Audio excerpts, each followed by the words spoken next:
सुदामा जी को दरिद्रता का योग था। ऐसी दरिद्रता कई कई दिन तक भिक्षा नहीं मिलती थी। ये जितने भी चरित्र हमारे लिए उदाहरण है। मांगने जाते थे तो मांगने से भी नहीं मिलता था कई कई दिन। तो एक दिन उनकी पत्नी ने कहा कि हमारा आपका तो चरणामृत से भी गुजारा 2 दिन 3 दिन हो 4 दिन हो, छोटे छोटे बच्चे तो मर जाएंगे ऐसे। कुछ तो उन्होंने कहा श्री कृष्ण के सिवा हमारा कोई नहीं, अब हम क्या कर सकते हैं। प्रारब्ध जब बिगड़ता है ना, वो कोई सफलता नहीं होने देता। तो एक दिन श्री रुक्मिणी जी प्रसाद ठाकुर जी को भोग पा रही थी, वो ऐसे रोक दिया, उदास हो गए। तो उनका प्रभु ऐसी स्थिति हमने जब जब आपकी देखी, तो किसी भक्त को जब कष्ट होता है तब आपको ऐसे देखा है। कौन सा भक्त है और क्या कष्ट है? तो एक सुदामा नाम के हमारे मित्र हैं, कई दिन से भोजन भी उनको, प्रभु आपके मित्र और मैं आपकी दासी, महालक्ष्मी का अवतार रुक्मिणी, आप हुक्म कीजिए। लोक लोक की संपत्ति वहां, बोले उसको चाह नहीं है,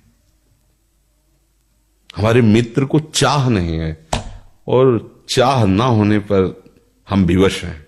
अगर वो चाह कर ले तो सारी व्यवस्था हो जाए। तो बोले पैदा करो जाके चाह।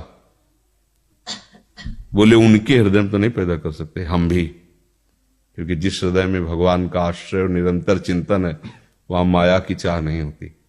बोले उनकी पत्नी के हृदय में, बोले प्रयास करते हैं जाके।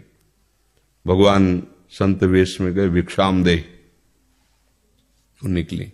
अतिथि का सत्कार करना गृहस्थ का धर्म होता है। हाथ जोड़ा और कहा हम असमर्थ हैं, आपको भिक्षा नहीं दे सकते। क्यों? बोले हम अपवित्र हैं, हमारे ऊपर सूतक लगा हुआ है। किस बात का सूतक? हमने एक पुत्र जन्मा है।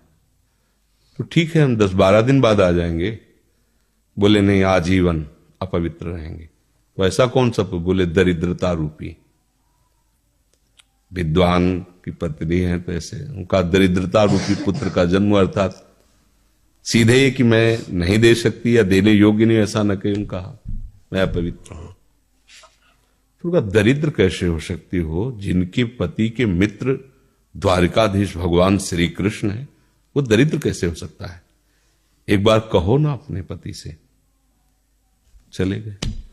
जो सुदामा जी आए तो उन्होंने कहा कि देखो आज एक अतिथि आए थे, उनको मैं कुछ नहीं दे पाए, मुझे बहुत कष्ट है कि मेरे पुत्र और आए हुए अतिथि का भी हम स्वागत नहीं कर सकते, उनका भरण आपके मित्र द्वारिकाधीश प्रभु श्री कृष्ण है।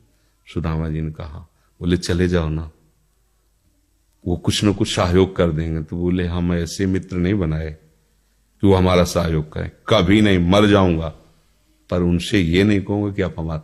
बोले मत कहना, दर्शन के लिए तो चले जाओ, वो सुना है इतने उदार हैं कि वो जाने पर ही दे देंगे।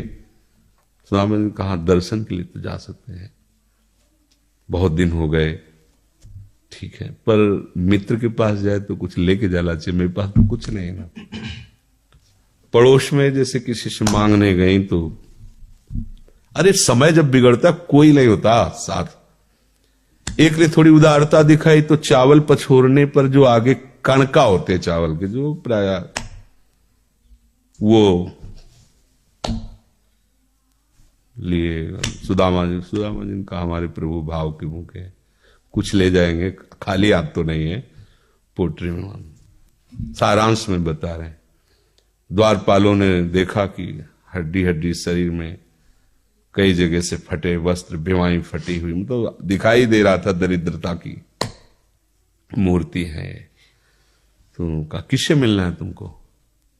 तो उनका श्री कृष्ण से। बोले संभाल के बोलो, क्योंकि पार्षद है, अनंत कोट ब्रह्मांडों के नायक प्रभु के ऐसे बोले कोई श्री कृष्ण को ऐसे गली आए, उनका जाके तो तुम बोलो ना, श्री कृष्ण से जाके कह दो कि एक सुदामा नाम के ब्राह्मण आए हुए हैं। पार्षद गए, प्रभु बड़ा अजीब आदमी है, आपका नाम बिना किसी सभ्यता के ले रहा है। वो कह रहा श्री कृष्ण से कह, सुदामा कूद पड़े, भगवान दौड़े। वो पार्षद, वो सब की ब्रह्मा जी शंकर जी आते हैं तो वहां खड़े रहते हैं घंटों, भगवान ऐसे भागे जाके। सुदामा जी को पता था ना, हमारे रुक्मिणी जी के महल में रुक्मिणी जी के पलंग पर बैठाते हैं, स्वयं चरण पखारते हैं सब। अब ये वैभव, क्या हालचाल है, कैसे हो? प्रभु आप सब जानते हो, आपकी बड़ी कृपा है। तो ब्याह हो गया, हाँ ब्याह भी हो गए, बच्चे भी हो गए। हमारे पास आए हो तो कुछ तो लाए ही होगे। अब वो सड़े से कपड़े में चावल, कैसे बड़ी बड़ी वो वैभव, महारानियां सब भगवान का। चुप ऐसे बोले, देखो फिर चूक कर रहे हो, हमारे हिस्से की चोरी पहले की थी और फिर चूक कर रहे हो। अपनी हिम्मत नहीं पड़ रही थी, इतने महामहिम प्रभु को कैसे हो तंदुर। भगवान ने ऐसे छीला, ओहो आज तक मुझे ऐसा स्वाद नहीं मिला। भगवान बड़ाई कर रहे, देखो रुक्मिणी जी की आंखों में आंसू आ गया उधर से। भगवान पकड़ लिया हाथ, बस प्रभु हम आपके सिवा नहीं रह सकती हो। भगवान तो सुदामा जी का स्वागत समान कुछ दिन, अच्छे कपड़े पहनाए। जब चलने लगे ना तो भगवान की तरफ वो देखते, मतलब कामना नहीं, पर कि देखा पत्नी कह रही थी जाओगे कुछ लोग कुछ, चले प्रभु, हाँ ठीक, इधर से ऐसे चले जाना, हाथ भी खाली। प्रभु ने कहा देखो ये कपड़े जो है ना महंगे हैं, रास्ते में तुम्हें चोर बदमाश, तुम अपनी पोशाक पहने इनको उतार दो।